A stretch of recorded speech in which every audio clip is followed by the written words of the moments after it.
안녕하세요. 북한의 진실을 전하는 평양정보통입니다. 오늘의 이야기는 평양의 무용수로 시작해 해외 북한 식당에 파견되었다가 끔찍한 현실을 마주한 한 여성의 목숨건 탈출 이야기입니다. 화려한 조명 뒤에 가려진 어둠, 특급 상품으로 불리며 팔려갈 뻔했던 그녀 김미진. 그녀는 어떻게 그 지옥에서 도망쳤고 어떻게 자유의 땅에서 새로운 무대를 만들 수 있었을까요? 오늘 그 숨겨졌던 진실과 눈물겨운 투쟁을 여러분께 전합니다. 북한의 현실 지금부터 함께 확인해 보시죠. 매일 밤 북한 식당으로 검은 차 한 대가 들어왔어요. 그리고 식당 여직원들을 실어갔죠. 얼마간의 시간 후에 돌아온 여직원들은 다들 큰 돈을 손에 쥐고 있었습니다. 오늘의 사연은 평양에서 무용수 활동을 하다 해외 북한 식당 종업원으로 파견을 나가셨던 김미진 씨의 이야기입니다. 무용을 더 이상 할 수 없게 되어 희망의 삶을 꿈꾸며 선택했던 해외 북한 식당에서 생각하지도 못한 일에 휘말려 험한 일을 당할 뻔했다고 하는데요. 젊은 여성들의 인권을 유린하고 있는 북한 식당의 실체를 오늘의 사연을 통해 확인해 보실 수 있을 것 같습니다. 안녕하세요. 저는 평양의 무용수 출신으로 중국 선양의 북한 식당에서 일을 하다가 탈북한 김미진입니다. 무용수라더니 어떻게 식당 종업원이 되었을까 하고 궁금해하실 텐데요. 저도 다시 생각해보니 참 인생이 파란만장하다 싶네요. 저는 북한에 있을 때 사회안전성 협주단 생활 7년째, 이제 막 전성기에 들어서고 있었습니다. 사회안전성 협주단에서 가장 어린 나이에 주역을 맡았다는 수식어가 따라다녔고, 수령님께서도 공연을 보시고 만족스러워 하셨다는 이야기가 돌 정도였죠. 김미진 동지 5분 전입니다. 무대 매니저의 목소리에 고개를 끄덕이며 일어섰고 새하얀 한복 의상을 입은 채 무대 뒤로 향하는 발걸음이 가벼웠어요. 오늘은 특별한 날이었습니다. 당 간부들이 대거 참석하는 송년 공연이었어요. 그렇게 음악이 흐르고 무대에 커튼이 올랐습니다. 첫 동작부터 관객들의 시선이 저에게 꽂혔죠. 전통 무용과 현대 무용을 접목한 새로운 스타일의 춤사위로 무대를 장악했죠. 그때였습니다. 마지막 하이라이트 장면 공중회전을 하던 순간 갑자기 제 오른쪽 무릎에서 뚝 하는 소리가 들렸어요. 순간적인 통증의 중심을 잃었지만 필사적으로 마지막 동작을 마쳤죠. 커튼이 내리자마자 쓰러졌습니다. 무대 뒤는 순식간에 아수라장이 되었어요. 구급차가 올 때까지 참으며 무릎을 부여잡았습니다. 병원 진단은 참혹했습니다. 십자인대 파열이었고 수술은 성공적이었지만 의사 선생님의 표정은 어두웠어요. 완전한 회복은 어렵습니다. 전문 무용수로 계속 활동하기는. 그 말을 듣는 순간 세상이 무너지는 것 같았어요. 병실에서 밤새 눈물을 흘렸습니다. 하지만 그렇다고 해서 달라질 건 없었습니다. 전 아침이 되자 마음을 다잡았어요. 무용이 끝났다고 내 인생이 끝난 건 아니야. 재활 치료를 받으며 새로운 길을 찾기 시작했죠. 그러던 중 해외에서 일할 수 있는 기회가 생겼어요. 늦은 나이지만 저에게는 다시 시작할 수 있는 계기가 된 거죠. 그렇게 23살의 늦깎이 대학생이 되었습니다. 수업을 들으며 틈틈이 재활치료도 계속했습니다. 무용을 그만둔 후유증으로 우울증도 찾아왔지만 앞으로 나아가는 것에만 집중했어요. 언니, 이런 걸 배우는 게 맞을까요? 동기인 리영애 동지가 실습 시간에 물었죠. 잠시 생각에 잠겼다가 대답했습니다. 무용을 할 때도 관객을 위한 거였어. 이제는 다른 방식으로 사람들에게 기쁨을 주는 거지. 수업이 끝나고 기숙사로 돌아가는 길, 캠퍼스에 켜진 가로등 불빛이 마치 무대 조명 같았어요. 문득 발레 동작을 해보았습니다. 여전히 통증이 있었지만 더 이상 예전처럼 아프지는 않았죠. 이제는 정말 새로운 무대를 찾아야 할 때구나. 그때는 몰랐습니다. 이 결심이 제 인생을 완전히 바꿔놓게 될 거라는 걸요. 평양에서 청도로 그리고 더 먼 곳으로 이어질 운명의 실타래가 서서히 풀리기 시작했다는 것도 말이에요. 창밖으로 보이는 평양의 밤거리를 바라보며 생각했죠. 무용수로서의 삶은 끝났지만 그보다 더 큰 무대가 저를 기다리고 있을지도 모른다고요. 가끔은 무용을 그만둬야 했던 그날이 떠올라 가슴이 아팠지만 이제는 더 이상 눈물을 흘리지 않았습니다. 무용수의 꿈은 끝났지만 새로운 꿈을 향한 첫걸음을 내딛고 있었으니까요. 그것만으로도 충분했습니다. 학교 강당의 긴장감이 감돌던 날이었어요. 무역대표단의 특별 공연이 있는 날이었죠. 저는 뒷자리에 앉아 무심히 프로그램을 훑어보고 있었습니다. 이번에는 해외 파견 인원을 대폭 늘린다고 하던데 옆자리에 리성애 동지가 작은 목소리로 속삭였어요. 가볍게 고개를 끄덕였지만 사실 별 관심이 없었습니다. 아직 졸업까지 1년이나 남았으니까요. 무대에 조명이 켜지고 공연이 시작됐어요. 전통춤과 노래, 그리고 현대적인 퍼포먼스가 어우러진 무대였죠. 제 시선은 자연스럽게 무용수들의 발끝으로 향했습니다. 저기 왼쪽 무용수 발끝이 제대로 펴지지 않았는데 무의식적으로 중얼거린 말이 옆자리에 앉은 교수님의 귀에 들어갔나 봐요. 김미진 동지, 무용을 아나요? 깜짝 놀라 고개를 돌렸더니 리명철 교수님이 날카로운 눈빛으로 저를 바라보고 계셨어요. 네, 예전에 사회안전성 협주단에서 무용수를 했었습니다. 말끝을 흐렸지만 교수님의 눈빛이 더욱 반짝였죠. 그래서 그런 전문가의 시선이. 교수님은 무언가 깊은 생각에 잠기신 듯 했습니다. 공연이 끝나고 교수님이 저를 불러 세우셨어요. 잠깐 시간 있나요? 교수실로 향하는 발걸음이 무거웠습니다. 무용 경력을 언급한 게 실수였나 불안한 마음이 들었죠. 하지만 교수님의 표정은 의외로 밝았어요. 오늘 공연을 본 무역대표단에서 해외 식당 파견 인원을 찾고 있어요. 특히 공연할 수 있는 사람을. 제 심장이 빠르게 뛰기 시작했습니다. 하지만 전 아직 졸업도 하지 않았고 그건 문제되지 않아요. 특별 추천이 가능하니까요.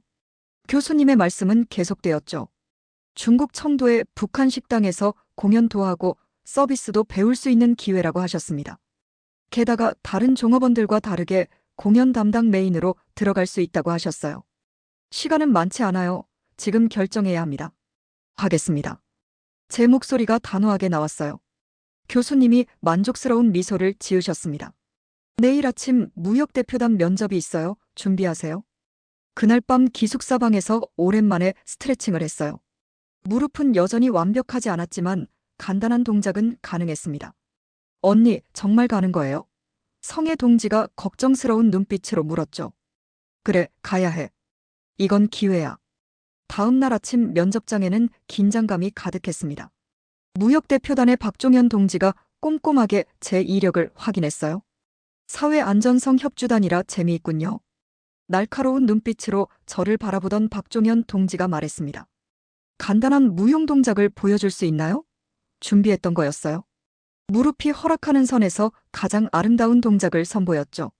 전통 무용의 우아함과 현대 무용의 역동성을 적절히 섞은 즉흥 공연이었습니다. 좋습니다. 합격입니다. 그렇게 일주일도 채 되지 않아 모든 서류가 준비되었고 파견 명령이 떨어졌어요.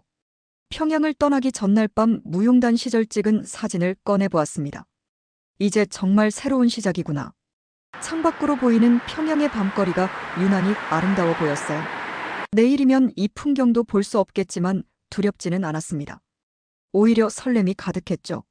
청도 지도에서만 보던 도시의 이름을 소리내어 읽어보았어요. 그곳에서 어떤 사람들을 만나게 될지, 어떤 무대에 서게 될지 상상하니 가슴이 벅차올랐습니다. 이번에야말로 성공해야 해. 침대에 누워 천장을 바라보며 다짐했어요. 무용수로서의 꿈이 끝났을 때의 절망도, 재활치료의 고통도 모든 것이 이 순간을 위한 준비였다 생각하기로 했습니다. 더 이상 전문 무용수는 아니지만 이제는 다른 방식으로 예술을 선보일 수 있을 거라는 희망이 있었죠. 무대의 주인공으로 다시 한번 눈가에 살짝 눈물이 맺혔다가 이내 사라졌습니다. 뒤를 돌아보지 않기로 했으니까요. 앞으로 펼쳐질 새로운 무대를 향해 한 걸음 한 걸음 나아갈 시간이었어요. 청도의 새벽 공기는 평양과 달랐어요.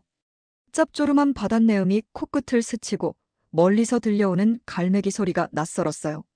북한 식당 아리랑관 2층에서 저는 거울 앞에 서서 천천히 몸을 풀고 있었습니다. 오늘은 어떤 손님들이 올까? 매일 아침 6시 다른 종업원들이 일어나기 전에 혼자만의 시간을 가졌어요. 무용 연습실은 아니었지만 넓은 연회장은 나름의 매력이 있었습니다. 무릎도 이제 많이 좋아져서 기본적인 동작은 무리 없이 할 수 있죠. 미진 동지, 또 이렇게 일찍 나왔어? 한 지배인이 조용히 문을 열고 들어왔습니다. 파견 온 지 한 달 한 지배인은 제 재능을 알아보고 특별한 관심을 보이셨어요. 네, 지배인 동지, 오늘 저녁에 단체 손님이 온다고 해서 새로운 안무를 구상하고 있었습니다. 좋소, 자네 같은 재원이 있어. 다행이요. 이전에는 그저 노래에 몇 곡 부르는 게 전부였는데 한 지배인의 말씀에 가슴 한켠이 따뜻해졌어요. 처음엔 걱정이 많았습니다.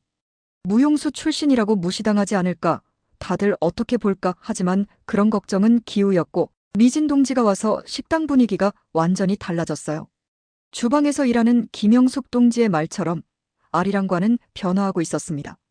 제가 준비한 전통무용과 현대무용을 접목한 공연이 입소문을 타기 시작했어요. 중국 손님들 사이에서는 북조선의 새로운 물결이라는 평가가 나올 정도였죠. 미진 동지, 이거 보세요. 점심 준비를 하던 중 리성실 동지가 지역 신문을 들고 왔습니다. 거기에는 아리랑과 내 특별 공연을 다룬 기사가 실려 있었어요. 비록 중국어를 잘 읽을 순 없었지만 사진 속 제 모습을 보니 가슴이 뭉클했습니다. 이제 정말 내 자리를 찾은 걸까?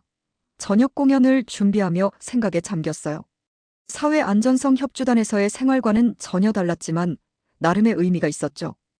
여기서는 더 자유롭게 안무를 구상할 수 있었고 관객들의 반응도 직접적으로 느낄 수 있었습니다. 미진 동지, 방송국에서 연락이 왔어. 한 지배인이 들뜬 목소리로 말씀하셨어요. 청도 지역 방송에서 특집 프로그램을 찍고 싶다는 제안이었습니다. 이런 기회는 흔치 않소. 자네라면 잘해낼 거요. 가슴이 두근거렸어요. 이런 기회가 올 거라고는 상상도 못했습니다. 방송 출연 평양에서도 하기 힘든 일이었는데 여기서는 가능했죠. 아버지가 보시면 자랑스러워하시겠죠. 잠시 평양에 있는 가족들이 떠올랐어요. 편지로만 소식을 전하고 있었지만 이제는 텔레비전으로 보여드릴 수 있게 될 것 같았습니다. 미진 동지, 왕 사장님 오셨어요. 방송국 PD인 왕 사장은 자주 식당을 찾았어요. 제 공연을 높이 평가하며 중국과 북조선의 문화를 잇는 달이라고 칭찬하셨습니다. 이런 공연 본 적이 없어요. 전통을 현대적으로 해석하면서 본질을 잃지 않았죠. 왕 사장의 말씀에 겸손하게 고개를 숙였지만 속으로는 뿌듯했어요. 저는 밤늦게까지 연습을 했습니다. 미진 동지, 늦었어. 이제 들어가서 쉬시오. 한 지배인의 걱정스러운 목소리에 고개를 들었어요. 어느새 밤이 깊어 있었습니다. 네, 지배인 동지. 거울 속에 제 모습을 바라보았어요. 지금의 모습도 나쁘지 않았습니다. 오히려 더 단단해 보였죠. 내일도 완벽해야 해. 방으로 돌아가는 길, 복도 창문으로 보이는 청도의 야경이 반짝였어요. 이국적인 풍경 속에서 저는 제 길을 걷고 있었습니다. 그것만으로도 충분했죠. 아직은. 방송 출연 이후로 아리랑과는 더욱 바빠졌습니다. 매일 밤 손님들로 가득 찼고 제 공연 청도의 명물이 되어가고 있었어요. 그러던 어느 날 저녁이었습니다. 미진 동지, 오늘 공연 정말 멋있었어. 김유란 동지가 다가왔어요. 고참 종업원이었지만 그동안은 별다른 교류가 없었는데 갑자기 친근하게 말을 걸어왔습니다. 감사합니다, 유란 동지. 이제 그만 딱딱하게 굴어. 언니라고 편하게 부르면 좋겠는데 유란 동지의 미소가 달콤했지만 왠지 모를 불편함이 느껴졌어요. 그날 이후 유란 동지는 자주 저를 찾아왔죠. 퇴근 후에 술 한잔 하자는 제안도 있었습니다. 아니에요. 저는 술을 잘 못해요. 참, 이렇게 예쁜 애가 왜 이리 꽉 막혀 있어. 좋은 자리도 많은데. 유란 동지의 말에 순간 등줄기가 서늘해졌어요. 좋은 자리라는 말이 어딘가 위험하게 들렸습니다. 그러던 어느 날 밤 식당 뒷문 근처에서 이상한 대화가 들렸어요. 이번 상품 질이 좋아. 특히 그 무용수. 유란 동지의 목소리였습니다. 남자의 낮은 음성이 그 뒤를 이었어요. 가격은 2배로 올려도 되겠어. 일본 손님들이 많이 기다리고 있다고. 숨이 멎는 것 같았죠. 상품이라는 단어가 머릿속을 울렸습니다. 그동안 수상한 정황들이 하나둘 떠올랐어요. 밤늦게 찾아오는 검은 승용차들, 종종 사라졌다 돌아오는 종업원들. 미진 동지, 뒤에서 들리는 목소리에 깜짝 놀라 돌아섰어요. 한 지배인이었습니다. 이 시간에 왜 여기 있어? 아, 저 잠깐 산책하러 나왔습니다. 불안한 목소리로 대답했지만 한 지배인의 눈빛이 날카로웠고 다음 날 유란 동지가 다시 찾아왔습니다. 미진아, 오늘 저녁에 시간 있어? 특별한 손님들이 널 보고 싶어 하시는데. 제 머릿속에서 경보음이 울렸어요. 어제 들은 대화가 떠올랐습니다. 죄송합니다. 오늘은 새로운 공연 연습이 있어서. 에이, 그건 내일 해도 되잖아. 이런 기회가 흔하지 않은데. 유란 동지의 목소리에 달콤한 독이 섞여 있었어요. 미진아, 너무 순수한 건 독이 될 수도 있어. 여기가 어떤 곳인 줄 알아? 위협적인 뉘앙스가 담긴 말에 등골이 오싹해졌습니다. 하지만 이내 마음을 다잡았습니다. 전 그저 제 일에만 충실하고 싶어요. 참 안타깝네. 내가 알아서 결정하는 게 좋을 텐데. 유란 동지가 돌아간 후 저는 화장실에 숨어 한참을 울었어요. 이제 모든 게 명확해졌습니다. 아리랑관에서 화려한 무대 뒤에 숨겨진 더러운 진실을요. 그날 밤 연회장에서 혼자 연습하고 있을 때였죠. 미진 동지, 한지배인의 목소리에 놀라 돌아보니 표정이 무거웠어요. 조심하시오. 내가 지켜볼 수 있는 건 여기까지뿐이요. 짧은 한마디를 남기고 한지배인은 사라졌습니다. 그제야 깨달았어요. 한지배인도 알고 계셨던 거죠. 하지만 혼자서는 어떻게 할 수 없는 일이었을 겁니다. 다음 날 아침 식당으로 오는 길에 주차장에서 검은 승용차를 봤어요. 차 앞에서 유란 동지와 북한 무역대표부의 박종현 동지가 이야기를 나누고 있었습니다. 이 바닥에서 돈 안 만지고 버티는 건 바보나 하는 짓이야. 미진이겐 특급 상품이라고. 바람을 타고 들려오는 박종현 동지의 말에 온몸이 얼어붙었어요. 특급 상품, 그게 저라는 걸 알았죠. 등에서 소름이 돋았습니다. 그날 저녁 공연을 마치고 돌아오는 길에 복도에서 새로운 종업원인 리성애 동지와 마주쳤습니다. 언니, 저 유란, 언니가 저보고 오늘 밤에 특별한 손님들 만나러 가자고 했어요. 제 가슴이 철렁 내려앉았어요. 리성애 동지는 이제 갓 18, 저보다도 훨씬 어린 아이였어요. 성희, 절대 가면 안 돼. 성희의 손을 꼭 잡았습니다. 눈물이 그렁그렁한 눈으로 성희가 고개를 끄덕였어요. 방으로 돌아와 거울을 바라보며 생각했습니다. 이대로는 안 됐어요. 뭔가를 해야만 했죠. 하지만 무엇을, 누구를 믿을 수 있을까? 이게 전부 잘못됐어. 창밖으로 보이는 청도의 밤거리가 이제는 낯설고 두려웠습니다. 화려한 네온 사인 뒤에 숨겨진 어둠이 너무나 깊었으니. 하지만 그날 밤 성희의 자리는 비어 있었습니다. 집이 많이 가난해서 늘 걱정하던 성희의 우울한 얼굴이 떠올랐어요. 저는 그날 동이 틀 때까지 잠을 이루지 못했습니다. 성희는 그때서야 살금살금 기어들어와 이불 속으로 들어갔습니다. 유란 동지의 조직에 대해 알게 된 후부터 식당의 모든 것이 다르게 보였습니다. 밤마다 접대를 하러 가는 어린 소녀들의 모습은 제 마음을 아프게 했고 묘하게 차가워지는 유란 동지의 태도가 절구석으로 몰고 있었습니다. 지배인 동지께 말씀드려볼까? 하지만 그 생각은 곧 접었습니다. 한 지배인도 이미 알고 계시면서 어쩔 수 없는 상황이었으니까요. 그러던 어느 날 저녁이었어요. 미진 동지, 이쪽 손님들 안내해드려요. 지배인 동지가 특별한 미소를 지으며 말했습니다. VIP 룸으로 들어서는 순간 제 발걸음이 멈췄어요. 테이블에 앉아있는 중년 부부의 모습이 너무나 따뜻해 보였거든요. 안녕하세요. 자신들을 소개한 부부의 이름은 김소혜, 그리고 데니스 강이라고 했습니다. 한국말이었어요. 재미교포세요? 조심스럽게 여쭤봤죠. 네, 맞아요. 사업차 중국에 왔다가 이 식당 이야기를 듣고 와봤어요. 소혜 씨의 목소리에는 특별한 온기가 있었습니다. 마치 오래된 가족을 만난 것 같은 느낌이 들었어요. 우리 딸이 생각나네요, 미진 씨. 나이 비슷할 것 같아서. 그날 이후로 소혜 씨 부부는 자주 식당을 찾으셨죠. 처음에는 경계했지만 시간이 지날수록 그분들의 진심이 느껴졌어요. 어느 날 소혜 씨가 조용히 물으셨습니다. 미진 씨 행복해요? 그 한마디에 제 눈에서 눈물이 흘렀어요. 그동안 참았던 모든 것들이 한꺼번에 쏟아져 나왔습니다. 도와드리고 싶어요. 소희 씨의 진지한 목소리가 이어졌죠. 하지만 어떻게 방법이 있어요? 소혜 씨는 조심스럽게 이야기를 이어갔어요. 그분들에게는 한국에 있는 지인이 있다고 하셨습니다. 전직 북한 식당 종업원 출신인 장일영이라는 분이었죠. 제가 도와드릴게요. 전화 너머로 들려온 장일영 씨의 목소리는 단단했어요. 하지만 결심하기까지 시간이 필요했습니다. 밤마다 이어지는 고민 속에서 생각했어요. 평양에 계신 부모님, 동생들, 그분들은 어떻게 될까요? 더 이상 눈 감고 있을 순 없어요.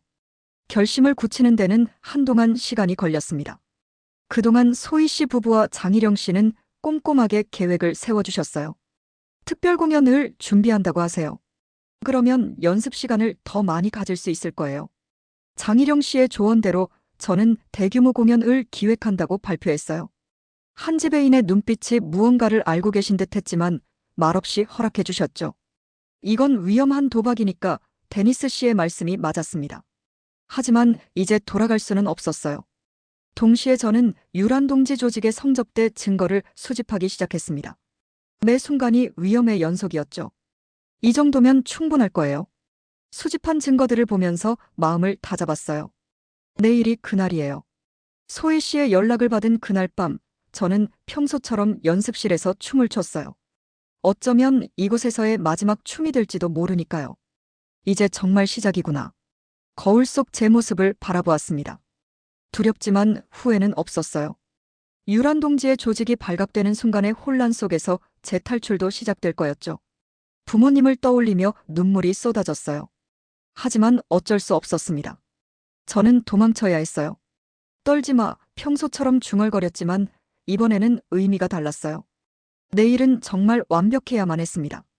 제 생명과 다른 이들의 생명이 걸린 일이었으니까요. 내일이면 더 이상 돌아올 수 없는 강을 건너게 될 것이고 새로운 삶이 시작될 테죠. 이제 끝이 보이는구나. 깊은 한숨과 함께 가방을 챙기기 시작했습니다. 다음 날 아침, 저는 평소보다 일찍 아리랑관에 도착했어요. 어젯밤 한숨도 못 잤지만 이상하게도 마음은 차분했습니다. 오늘 특별 공연 준비는 다 되었나요? 한 지배인이 물으셨죠. 저는 조용히 고개를 끄덕였어요. 소희 씨 부부와 함께 짠 계획대로 오늘 저녁 공연은 정말 특별한 무대가 될 거였으니까요. 북한 당국에 전하는 제보장, 일주일 전에 보냈습니다. 아마도 오늘 모든 일이 벌어질 것 같았어요. 미진 동지, 이것 좀 보세요. 유란 동지가 다가와 종이 한 장을 내밀었습니다. VIP 손님 명단이었어요. 일본에서 온 사업가들의 이름이 눈에 띄었죠. 돈이 아주 많으신 분들이에요. 이분들 위해 좀 더 화려한 무대를 부탁해요. 그리고 이따 저녁에 잠시 얘기 좀 해요. 유란 동지의 말투는 달콤했지만 그 속에 숨겨진 의미를 이제는 너무나 잘 알았어요. 하지만 전 평소처럼 미소만 지었습니다.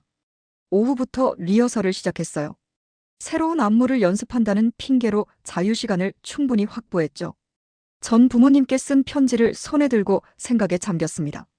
이걸 어떻게 전달하지? 봉투를 만지작거리며 고민했어요. 여러 번 고쳐 쓴 편지였습니다.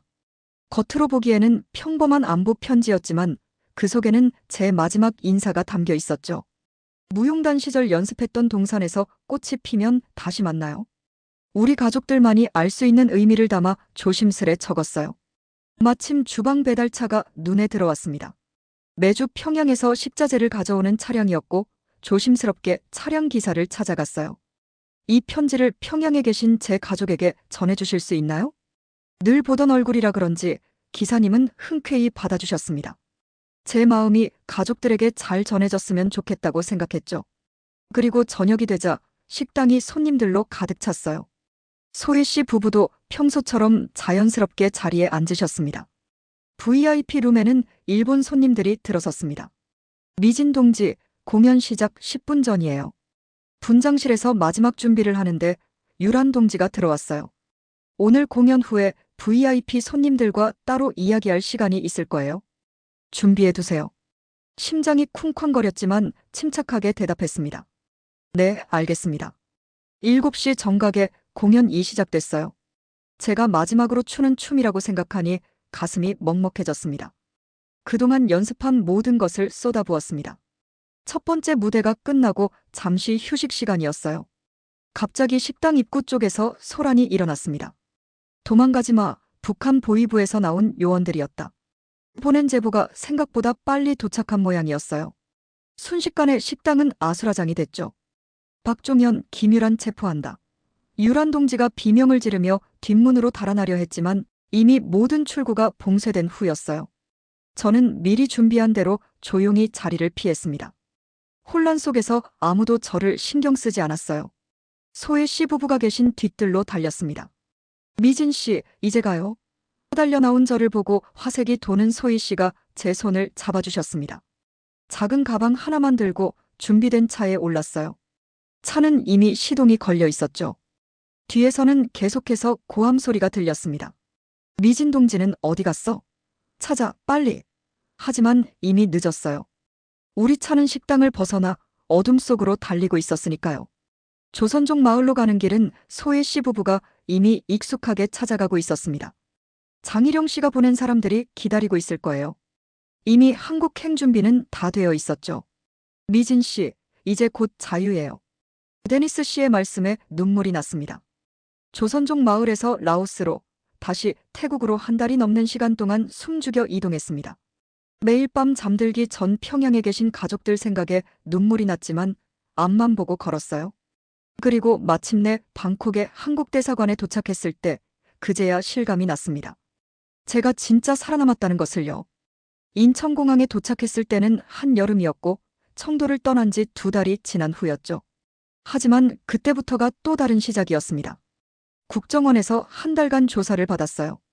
북한 식당에서의 일들, 탈북 과정, 제가 알고 있는 모든 것을 말씀드렸죠. 조사관들은 제가 말이 막힐 때마다 이미 알고 있었던 듯 북한 내부의 사실들을 집어내 주었어요. 한국의 정보력에 깜짝 놀라는 순간들의 연속이었죠. 미진 씨, 이제 하나원 가셔야 해요. 하나원에서 3개월은 또 다른 도전이었습니다. 처음 보는 컴퓨터도 배워야 했고 자본주의 사회에서 살아가는 법도 익혀야 했죠. 때로는 너무 낯설고 가족 생각에 울기도 했지만 같은 처지의 언니들과 동생들이 있어 힘이 됐어요. 무용을 계속하고 싶으세요? 하나원 상담 선생님의 질문에 망설임 없이 네라고 대답했습니다. 3년이 지난 지금 저는 한국 정부의 도움으로 서울의 한 공연 기획사에서 일하고 있습니다. 탈북 민 무용수들과 함께 새로운 무대를 만들고 있어요. 무대 위가 아닌 무대 뒤에서 다른 이들의 꿈을 이루어주는 일을 하고 있죠. 평양에 있는 가족들이 여전히 그립지만 후회하지는 않습니다. 꿈에서 어머니의 목소리가 들리고 아버지의 따뜻한 손길이 생각나 눈물을 흘릴 때도 있어요. 동생들은 잘 지내고 있을까? 밤마다 걱정되지만 이제는 알아요. 제가 앞서 온 것은 우리 가족 모두의 자유를 위한 첫걸음이라는 걸요. 기다려요. 꼭 모시러 갈게요. 매일 아침 가족 사진을 보며 다짐합니다. 지금은 비록 먼 곳에서 그리움으로만 안부를 전하지만 언젠가는 꼭 이곳에서 함께 살 수 있을 거예요. 그때까지 열심히 배우고 일하고 더 강한 사람이 될 거예요. 그리고 이제는 제가 위기의 북한 민들을 도울 차례입니다. 같은 아픔을 가진 사람들의 손을 잡아주고 싶어요. 제가 받은 도움과 사랑을 나누고 싶습니다. 진정한 제 삶은 이제부터 시작이니까요. 이 영상을 보시고 평양정보통을 응원해주시고 싶으시면 구독과 좋아요, 알림 설정을 잊지 마세요. 여러분의 가까운 지인에게 영상을 공유도 해주신다면 제게 큰 힘이 됩니다. 감사합니다. 다음 영상에서 만나요.